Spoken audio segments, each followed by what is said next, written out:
Kabab. Meat on a skewer. A main dish from Israel. Serves 4. You will need 10 ingredients.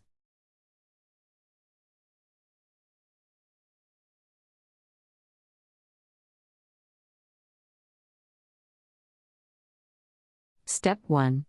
In a large bowl, combine meat, parsley, onion, spices, and mix with your hands. Work with the mixture until it sticks together well. Step 2.